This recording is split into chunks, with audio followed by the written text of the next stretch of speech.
Hi aspirants, ఈరోజు topic వచ్చేసి 6th class సైన్స్లో పార్ట్ 4 వీడియో అండి. ఇది ఆల్రెడీ పార్ట్ 3 వీడియోస్ పెట్టాను. సో ప్రతి పార్ట్లో కూడా 4 నుండి 5 చాప్టర్లు తీసుకొని ప్రతి చాప్టర్లో బిట్ అనేది ఫ్రేమ్ చేసి పెట్టడం జరిగింది. సో జస్ట్ మీరు 6th క్లాస్ సైన్స్కి సంబంధించి నేను పెట్టిన వీడియోస్ చూసుకొని వెళ్ళండి. కంపల్సరీగా అందులో నుండి ఎలాంటి బిట్ వచ్చినా మిస్ చేయకుండా ఆన్సర్ పెడతారు. డెఫినెట్గా చెప్తున్నాను, 3 to 4 బిట్స్ అయితే తప్పకుండా సైన్స్ 6th క్లాస్ సైన్స్లో నుంచే పడతాయి. సో యూస్ చేసుకోండి వీడియోస్. నేను మీ నుండి ఆశించేది ఒకటే, తప్పకుండా ప్రతి ఒక్కరూ లైక్ చేయండి, హై పాయింట్స్ కూడా ఇవ్వడానికి ట్రై చేయండి. సో ఈ వీడియోలో 12th చాప్టరు సాధారణ విద్యుత్ వలయాలు, 13th చాప్టరు ఎలా కొలవాలో నేర్చుకుందాం, 14th చాప్టరు జంతువులలో చలనాలు, 15th చాప్టరు కాంతి నీడలు ప్రతిబింబాలు, 16th చాప్టరు సజీవులు నిర్జీవులు అనే టాపిక్ నుంచి 30 బిట్స్ అనేవి ఫ్రేమ్ చేశాను. చూద్దాం. ఫస్ట్ బిట్, విద్యుత్ ఒక కదిలే ప్రవాహం లాంటిదని దానికి హూమర్ అని పేరు పెట్టింది ఎవరు? ఇది ప్రీవియస్ డిఎస్సిలో పడిందండి, 2024 డిఎస్సిలో ఇదే విధంగా ఫ్రేమ్ చేశాడు. విద్యుత్ అనేది ఒక కదిలే ప్రవాహం లాంటిదని దానికి హూమర్ అని పేరు పెట్టింది ఎవరు అని అడిగారు. సో చెప్పండి ఎవరండి? విలియం బర్డ్స్ అండి. విలియం బర్డ్స్ అనేది మనకు ఆన్సర్. ఓకే, ఈయన బ్రిటిష్ శాస్త్రవేత్త అండి. సో ఈయన విద్యుత్తుని కనుగొన్నాడు. ఈ విద్యుత్కే హ్యూమర్ అని పేరు పెట్టడం జరిగింది. ఓకే, మరి బెంజమిన్ ఫ్రాంక్లిన్ వచ్చేసి విద్యుత్కి ధన రుణ ఆవేశాలు ఉంటాయి అని చెప్పేసి కనుక్కుంది బెంజమిన్ ఫ్రాంక్లిన్. నెక్స్ట్ వచ్చేసి థేల్స్ ఆఫ్ మిలిస్, ఇతను వచ్చేసి స్థిర విద్యుత్తుని కనుగొన్నాడు. నెక్స్ట్ మైకెల్ ఫారడే వచ్చేసి విద్యుత్ జనరేటర్ని కనుగొనడం జరిగింది. ఓకే, గుర్తుపెట్టుకోండి. బెంజమిన్ ఫ్రాంక్లిన్ ధన రుణ ఆవేశాలు, విలియం బర్డ్స్ విద్యుత్తును కనుగొన్నాడు, థేల్స్ ఆఫ్ మిలిస్ స్థిర విద్యుత్తుని కనుగొన్నాడు, మైకెల్ ఫారడే విద్యుత్ జనరేటర్ని కనుగొనడం జరిగింది. గుర్తుపెట్టుకోండి. నెక్స్ట్ బిట్ చూడండి, ఇందాకటి దాంట్లోదే క్రింది వాటిలో సరికాని జత.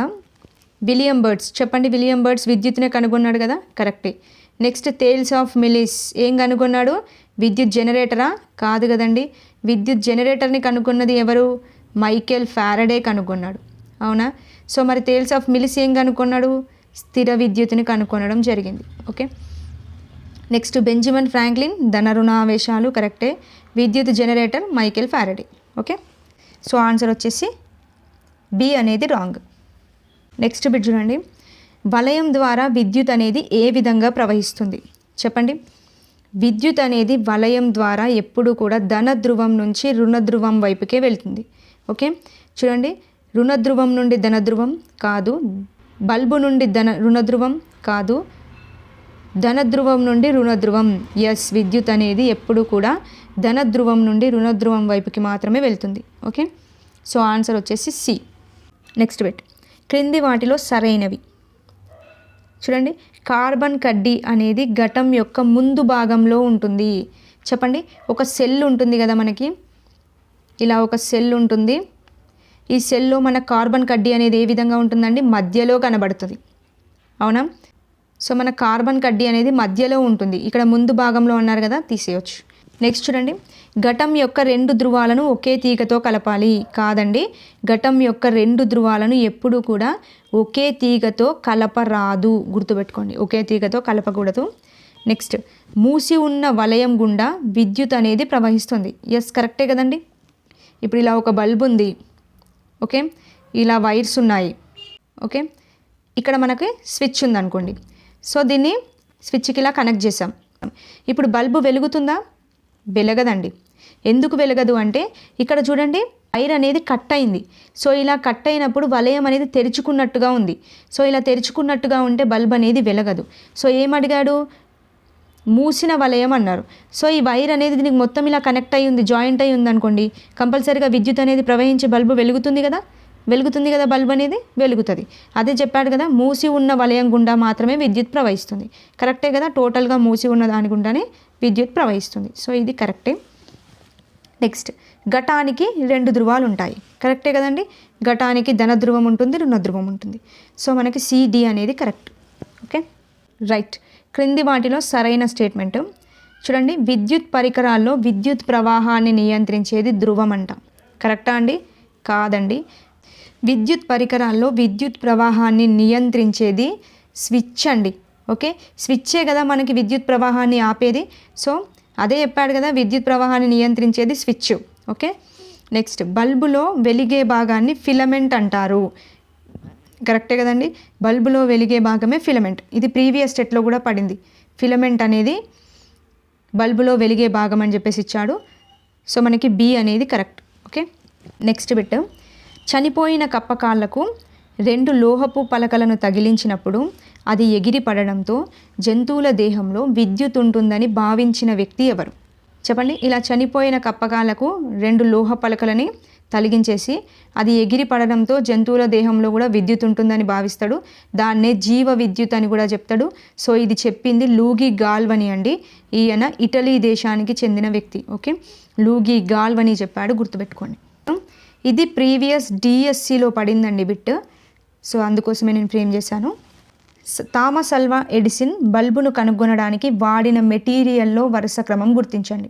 సో ఫస్ట్ బల్బును కనుగొన్నది థామస్ అల్వా ఎడిసనే కదా. సో అతను ఏ విధంగా కనుగొన్నాడు అన్నదే క్వశ్చన్.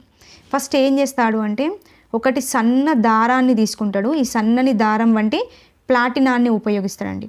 ఓకే, ఈ ప్లాటినాన్ని ఉపయోగించి బల్బు వెలుగుతుందా లేదా అని చెప్పేసి ట్రై చేస్తాడు. సో దీన్ని ఉపయోగిస్తే ఎంతో కొంత బల్బ్ అనేది వెలుగుతుంది. నెక్స్ట్ ఏం చేస్తాడు అంటే, ఒక గాజు బుగ్గను తీసుకుంటాడు. ఓకే, ఈ గాజు బుగ్గను తీసుకొని దాంట్లో కూడా ప్లాటినాన్నే ఫిలమెంట్గా వాడతాడు. వాడేసి దీంట్లో ఉన్న గాలిని తొలగిస్తాడు. ఓకే, తొలగించి ఆ బల్బును వెలిగిస్తే ఆ బల్బు వచ్చేసి 8 నిమిషాల పాటు వెలుగుతుందండి. ఓకే, నెక్స్ట్ వెలిగింది కదా అని చెప్పేసి ఇంకో థింక్ చేస్తూ ఉంటే ఇంకో ఐడియా వస్తుంది. దానితో మసిపూసిన నూలు దారం ఉంటుందండి. సో ఈ మసిపూసిన నూలు దారాన్ని కూడా ఫిలమెంట్గా వాడతాడు. వాడితే అక్కడ 45 గంటల పాటు ఆ బల్బ్ అనేది వెలుగుతుంది. ఓకే, సో దీనితో మళ్ళీ ఇంకా నెక్స్ట్ ఏం చేస్తాడు అంటే, వెదురుని తీసుకుంటాడు. వెదురుని తీసుకొని మళ్ళీ థింక్ చేసి వెలిగించడానికి ట్రై చేస్తాడు. నెక్స్ట్ లాస్ట్లో దూదిని కూడా ఉపయోగిస్తాడండి. ఓకే, సో అంటే చూడండి, ఫస్ట్ సన్నని దారం వంటి ప్లాటినము, నెక్స్ట్ గాజు బుగ్గ, నెక్స్ట్ మసిపూసిన నూలు దారము, నెక్స్ట్ వెదురు, నెక్స్ట్ దూది. ఓకే, చూడండి వరుస క్రమం ఏంటి, ఫస్ట్ సన్నని దారం వంటి ప్లాటినం ఉండాలి. So first option, third option, fourth option, second తీసేయచ్చు. నెక్స్ట్ ఉండాల్సింది గాజు బుగ్గ. చూడండి ఫస్ట్ ఆప్షన్లో వెదురు ఉంది, తీసేయచ్చు. సెకండ్ ఆప్షన్ గాజు బుగ్గ, ఫోర్త్ ఆప్షన్ గాజు బుగ్గ. నెక్స్ట్ వచ్చేసి మసిపూసిన నూలు దారం ఉండాలి. చూడండి ఏ ఆప్షన్లో ఉంది, థర్డ్ ఆప్షన్లో ఉంది. సో మసిపూసిన నూలు దారం, నెక్స్ట్ వెదరే కదా, వెదరు. సో మనకి సి అనేది కరెక్ట్. ఓకే, జస్ట్ అక్కడ మన టెక్స్ట్ బుక్లో కాన్సెప్ట్ అనేది బల్బు కదా అని చెప్పేసి కాన్సెప్ట్ మెన్షన్ చేశాడు. దాంట్లో నుండి ఈ బిట్ అనేది ఫ్రేమ్ చేశాను. ఇదే విధంగా బిట్స్ అనేవి ఫ్రేమ్ అవుతాయండి. ఓకే, ఇంత డెప్త్గా టెక్స్ట్ బుక్ అనేది చదవాల్సి ఉంటుంది. సో చూసుకోండి. Next bit, cushion grand bridge అనేది ఇది ప్రీవియస్ డిఎస్సిలో అడిగాడండి. దీని యొక్క పొడవెంత అని అడగడం జరిగింది. ఈ కుషాన్ గ్రాండ్ బ్రిడ్జ్ అనేది చెప్పండి ఏంటండి, భారతదేశంలోనే అతిపెద్ద వంతెన కాదు, ప్రపంచంలోనే అతి చిన్నదైన వంతెన కాదు, ప్రపంచంలోనే అతి వేగవంతమైనది కాదు, ప్రపంచంలోనే అతి పొడవైన వంతెన కుషాన్ గ్రాండ్ బ్రిడ్జ్ అండి. సో దీని యొక్క పొడవు వచ్చేసి 164.8 కిలోమీటర్స్ అండి. ఓకే, గుర్తుపెట్టుకోండి 164.8. ఓకే, నెంబరింగ్ చాలా ఇంపార్టెంట్. సో ఇది ప్రపంచంలోనే అతి పొడవైన వంతెన. నెక్స్ట్ బిట్ చూడండి, క్రింది వాటిలో సరైనవి. కంపాక్స్ బాక్స్లో ఉండే కోణమానిని ఉపయోగించి 180 డిగ్రీల కన్నా ఎక్కువ కోణాలను కొలవచ్చు. కరెక్టా? కాదండి. ఈ కంపాక్స్ బాక్స్లో ఉండే కోణమాన్ని ఉపయోగించి 180 డిగ్రీస్ కన్నా తక్కువ కోణాలని కొలవచ్చండి. ఓకే, ఎక్కువ కాదు, తక్కువ. నెక్స్ట్, 1 అడుగు అనేది 18 అంగుళాలకి సమానం. కరెక్టా అండి? కాదండి.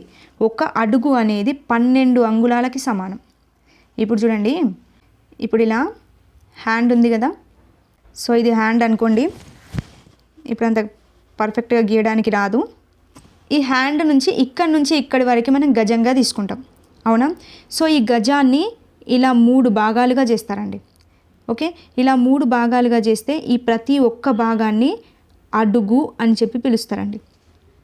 ఓకే, గజాన్ని 3 భాగాలుగా చేస్తారు, ప్రతి ఒక్క భాగాన్ని అడుగు అని పిలుస్తారు.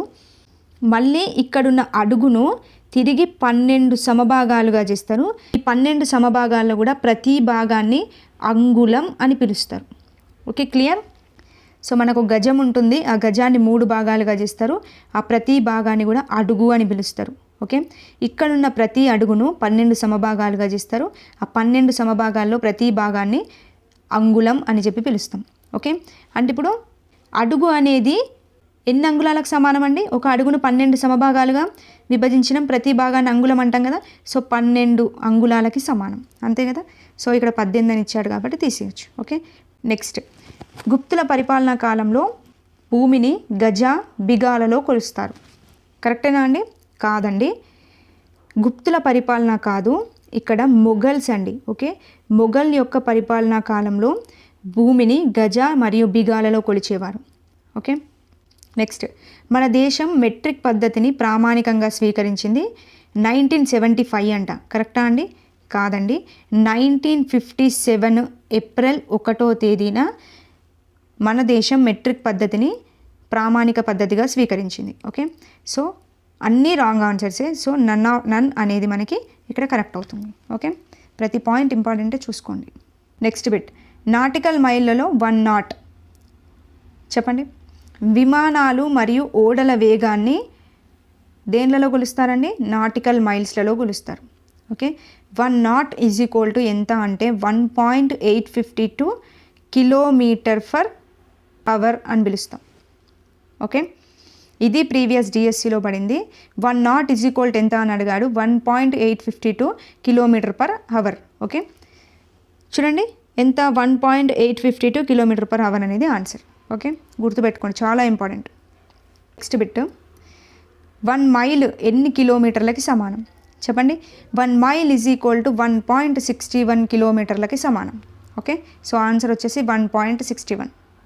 నెక్స్ట్ బిట్, ఒక వస్తువుచే ఆవరించబడిన సమతలం యొక్క కొలతనే ఏమని పిలుస్తారు? చెప్పండి. ఘనపరిమాణం కాదు, వైశాల్యం అని పిలుస్తారండి. ఓకే, ఒక వస్తువు చేత ఆవరించబడిన సమతలం యొక్క కొలతనే వైశాల్యం అని పిలుస్తారు. ఓకే, మీటర్ కాదు, కొలజాడి కాదు. Next bit, computer, cell phone వంటి సాధనాల్లో వాడే మెమొరీని కొలిచే కొలతను సరైన క్రమంలో అమర్చండి. చెప్పండి. దీనికి ఒక చిన్న కోడ్ ఉంటుంది, KMGT అని గుర్తుపెట్టుకోండి, కిలోమీటర్ జీటీ అని గుర్తుపెట్టుకుంటే సరిపోద్ది. So bytes, kilobytes, megabytes, gigabytes, terabytes. Okay, చూడండి, ఫస్ట్ కిలోబైట్ ఉండాలి.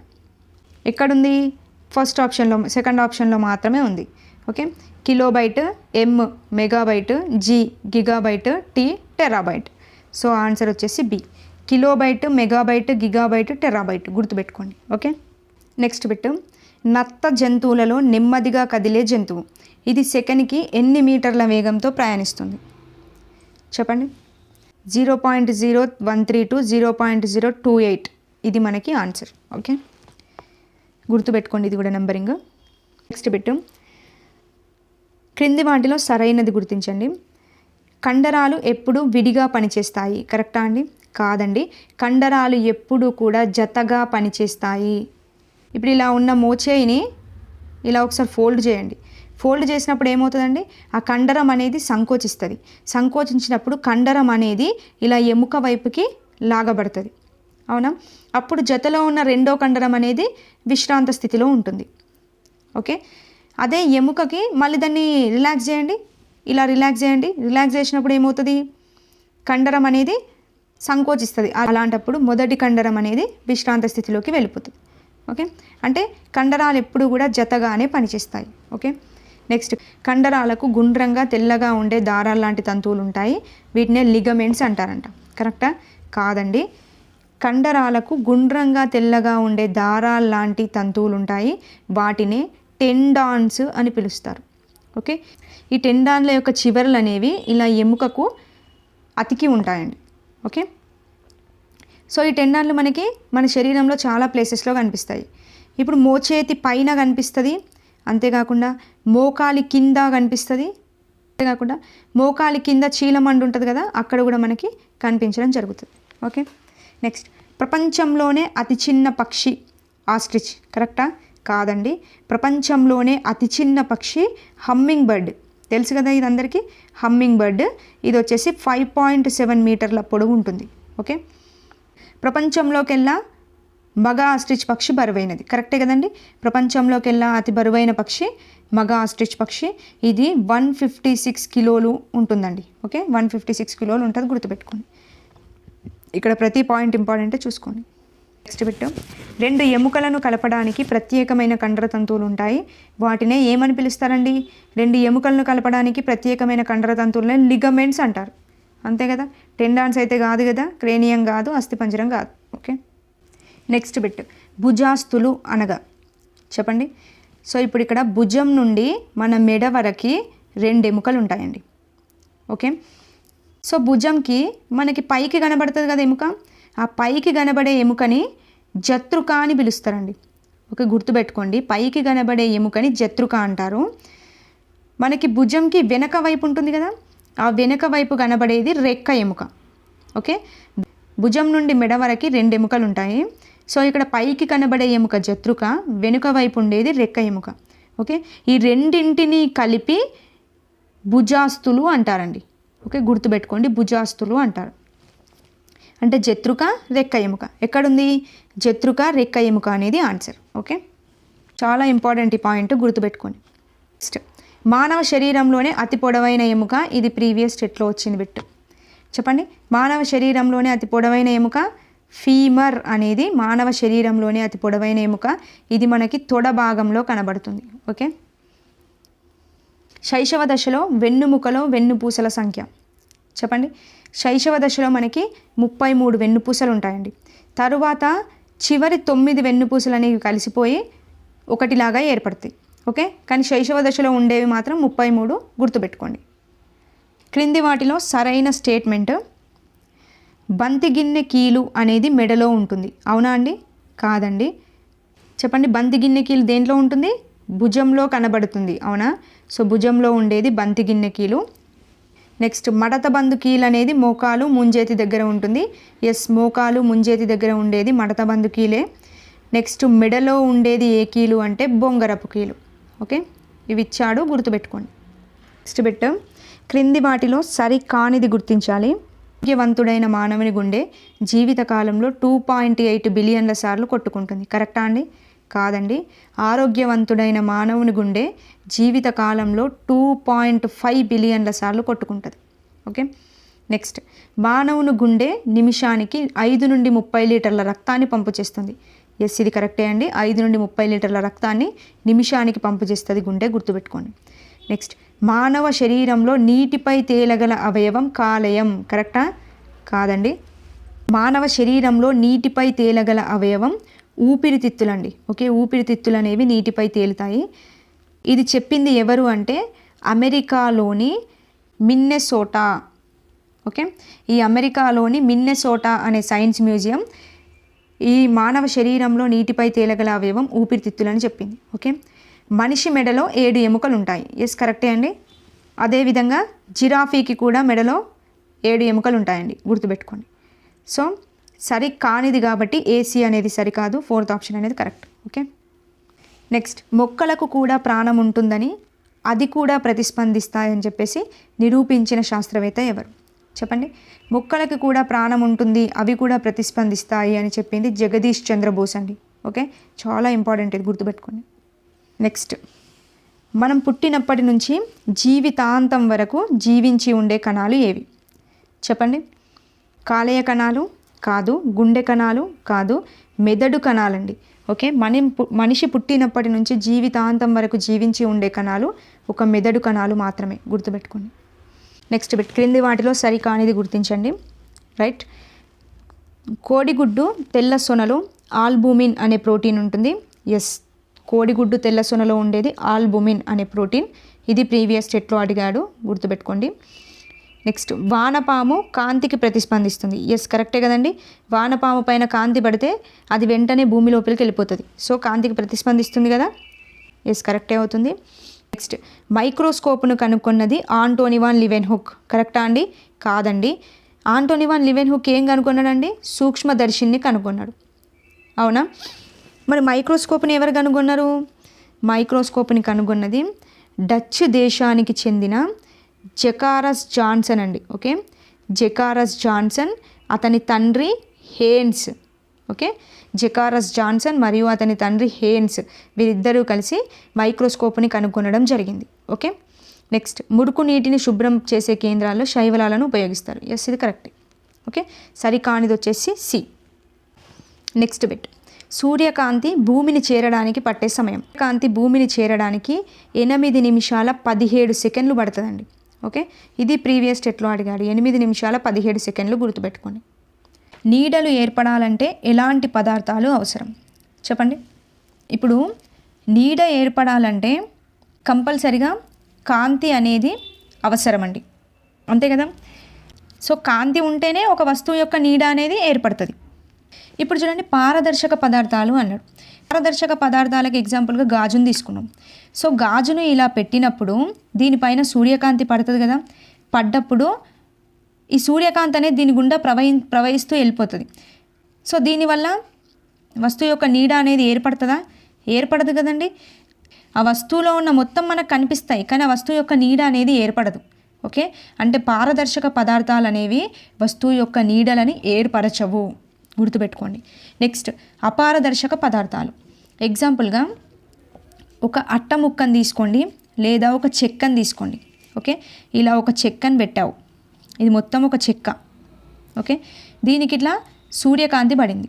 పడినప్పుడు సూర్యకాంతి అనేది దీని గుండా ప్రవహిస్తూ వెళ్తుందా? ప్రవహించదు కదండి. ఎందుకంటే ఇది మొత్తం ఇక్కడ చెక్క మొత్తం దీన్ని ఆపేస్తుంది, దీని గుండా ప్రవహించదు. ఎందుకు ప్రవహించదు? ఇది అపారదర్శక పదార్థం. ఇలా ప్రవహించకుండా ఏమవుతుంది, దీని నీడ అనేది మనకు యాస్టీస్గా ఇక్కడ పడుతుంది, అవునా. ఇప్పుడు ఇక్కడ ఇలా కాంతి అనేది ప్రవహిస్తూ వెళ్తుంది కాబట్టి నీడ ఏర్పడదు. ఇక్కడ కాంతి అనేది దీని గుండా ప్రవహించదు కాబట్టి నీడ అనేది ఇక్కడ ఏర్పడుతుంది. ఓకే, అంటే అపారదర్శక పదార్థాలు మాత్రమే నీడని ఏర్పరుస్తాయండి. ఓకే, సో ఆన్సర్ వచ్చేసి నీడలు ఏర్పడాలంటే అపారదర్శక పదార్థాలు కావాలి. ఓకే, పారదర్శక పదార్థాలు ఉంటే నీడ ఏర్పడదు, పారదర్శక పదార్థాలు ఉంటే నీడ ఏర్పడదు, ఏది కాదనేది ఆన్సర్ కాదు. ఓకే, గుర్తుపెట్టుకోండి. నెక్స్ట్ బిట్, నిన్నటి క్లాస్లో చెప్పాను నేను, ప్రీవియస్ టెట్ పేపర్స్ ఎక్స్ప్లెనేషన్ ఇచ్చేటప్పుడు క్రింది వాటిలో ప్రాథమిక వర్ణం కానిది ఏది చెప్పాను కదా. ఆర్జీబీ అని, రెడ్ ఎరుపు ప్రాథమిక వర్ణమే, గ్రీన్ ఆకుపచ్చ ప్రాథమిక వర్ణమే, బ్లూ నీలం ఆకుపచ్చ వర్ణమే, కానిది తెలుపు. ఓకే, ప్రీవియస్ టెట్ మొన్న జరిగిన టెట్లోనే పడింది బిట్. నెక్స్ట్ బిట్, బల్బు వెలగడానికి ఉపయోగపడే విద్యుత్తులో ఎంత శాతం ఉష్ణం, ఎంత శాతం కాంతి అనేది ఉంటుంది చెప్పండి. ఒక బల్బు వెలుగుతుంది అంటే దాంట్లో ఉన్న ఉష్ణం ఎంత, దాంట్లో ఉన్న కాంతి ఎంత అని అడుగుతున్నాడు. చెప్పండి. ఒక బల్బు వెలగడంలో ఉష్ణం వచ్చేసి 90% ఉష్ణం ఉంటుంది, 10% కాంతి ఉంటుందండి. ఓకే, చూడండి, 90% ఉష్ణము, 10% కాంతి అనేది మనకు ఆన్సర్. గుర్తుపెట్టుకోండి, 90% కాంతి 10% ఉష్ణం అనుకునేరు కాదు, 90% ఉష్ణము 10% కాంతి, గుర్తుపెట్టుకోవాలి. క్రింది వాటిలో సరికానిది, కాంతి రుజుమార్గంలో ప్రయాణిస్తుంది. ఎస్, కరెక్టే కదండి, కాంతి రుజుమార్గంలోనే ప్రయాణిస్తుంది. నెక్స్ట్, సమయాన్ని కొలవడానికి ఉపయోగించే సన్ డయల్లో నీడల ఆధారంగా సమయాన్ని కొలుస్తారు. ఎస్, సన్ డయల్లో నీడల ఆధారంగానే సమయాన్ని కొలుస్తారు, ఇది కరెక్టే. నెక్స్ట్, నీడ ప్రతిబింబం రెండు ఒకటే, కరెక్టా అండి? కాదండి, నీడ వేరు ప్రతిబింబం వేరు. సో ఇప్పుడు చూడండి, నీడ వేరు ప్రతిబింబం వేరు కదండి. ఇప్పుడు పారదర్శక పదార్థం చెక్క తీసుకున్నాం, చెక్క తీసుకున్నప్పుడు ఇక్కడ మనకు నీడ అనేది ఏర్పడ్డది. సో ఈ నీడ ఏర్పడ్డది అంటే నీడ అనేది కాంతి లేని ప్రదేశం అండి. ఓకే, ఈ నీడలో మన కాంతి అనేది ఏర్పడదు, అవునా. ఒక వస్తువు పెట్టినాం, దానికి ఒక నీడ పడింది, ఆ నీడను బట్టి మనం అది ఏ వస్తువు చెప్పగలుగుతామా? చెప్పలేమండి, అవునా. ఎందుకు చెప్పలేము? ఆ నీడకి రంగు అనేది ఉండదు, సో కాంతి అనేది ఆ నీడలో కనబడదు, సో మనం ఆ వస్తువుని గుర్తించలేం. బట్ ప్రతిబింబం, ఆ వస్తువు ఏ రంగులో ఉంటే ప్రతిబింబం కూడా అదే రంగు కనబడుతుంది. ఇప్పుడు ఎగ్జాంపుల్గా మనం వెళ్ళి అద్దం ముందు నిల్చుంటే మనం ఏ విధంగా ఉన్నామో అద్దం కూడా అదే విధంగా చూపిస్తుంది. ఓకే, అంటే మనకు పైన సూర్యకాంతి పడింది, రిఫ్లెక్ట్ అవుతుంది అంటే మనం ఏ విధంగా ఉన్నామో అదే విధంగా చూపిస్తుంది, అంతే కదా. సో ఇప్పుడు చెప్పండి, నీడ ప్రతిబింబం రెండు ఒకటే అవుతాయా? కాదు కదండి. సో రెండు ఒకటి కాదు. ఓకే, నెక్స్ట్, వైద్యశాస్త్రంలో లేజర్లను ఉపయోగించి శరీరంలో ఉండే కణతులను తొలగించవచ్చు. ఎస్, ఇది కరెక్టే. ఓకే, సో ఇవ్వండి బిట్స్, టోటల్గా 29 బిట్స్ అనేవి ఎక్స్ప్లెనేషన్ ఇచ్చాను. సో ఈ 6th క్లాస్ మొత్తం సైన్స్ అనేది ఈ రోజుతో కంప్లీట్ అయిపోయింది. సో మళ్ళీ మీరు టెక్స్ట్ బుక్ చదవాల్సిన అవసరం లేకుండా ప్రతి బిట్ని క్లారిటీగా ఎక్స్ప్లెనేషన్ ఇచ్చాను. సో దీన్ని మొత్తం కూడా ఒక ప్లేలిస్ట్ యాడ్ చేసి ఆ ప్లేలిస్ట్లో పెడతాను. ఎగ్జామ్కి వెళ్ళే ముందు తప్పకుండా ఒక్కసారి చూసుకొని వెళ్ళండి, ఎలాంటి బిట్ వచ్చినా చేయగలుగుతారు. ఓకే, ప్రతి ఒక్కరూ వీడియోని లైక్ చేయండి అండ్ హై పాయింట్స్ కూడా ఇవ్వండి. నెక్స్ట్ వీడియోతో మళ్ళీ కలుద్దాం. థ్యాంక్ యూ అండి. Thank you for watching.